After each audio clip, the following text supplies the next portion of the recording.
Hər kəsə salam. Uzun bir müddətdən sonra vloqla gəlmişəm. Hal-hazırda Brent House-dayıq. Həftə sonu olduğu üçün uşaqlarla bir yerdə çıxmışıq həm çəkilişlərimizi eləməyə, həm də gəzməyə.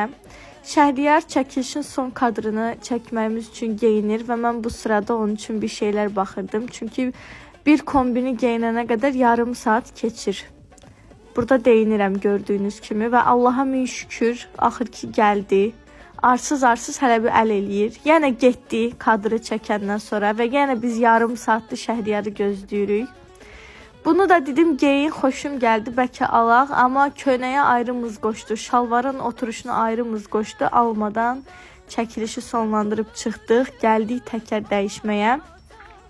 Təkərlərdən birində problem var idi. Dedik onu aradan qaldıraq. Bu da mənim 11 yaşlı qızım kukla ilə yatıb.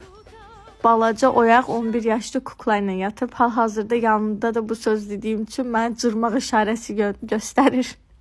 Nəysə, daha sonra yemək yeməyə gəldik və o sırada restoran qabağında Şəhriyar oturub cici bebə yeyir. Yeməklərimizi sifariş elədik. Məryəmlə Əsnad qabaqlarındakı yeməkləri Şəhriyara sırıdılar. Həmişə olduğu kimi. Ona görə Şəhriyar özünə heç nə zakaz eləməmişdi. Bilirdi ki, axırda yenə bizim yeməklərimizlə doyacaq. Yeməkdən sonra çox susadığım üçün Şəhriyara dedim, düş bizə içməyə bir şeylər al və təbii ki, mənim seçimimi bildiyi üçün Bizon Pink, Aşko Kuşko bizonu. Daha sonra yola davam elədik və gəldik digər bir çəkilişə, Almarketin çəkilişinə. Hırtıldanma səs yazma edirəm.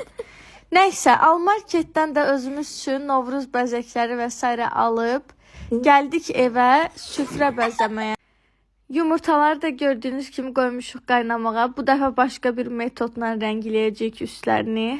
Gördüyünüz kimi burada çabalayırıq barmaq izi qalmasın deyə və sonda süfrənin nəticəsi bu oldu. Belə mini bir bayram süfrəsi hazırladıq.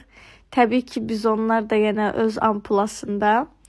Və bu günümüz bu qədər. Sizin gününüz, həftə sonunuz necə keçdi? Kommentlərdə yazın, gözləyəcəm. Hələlik.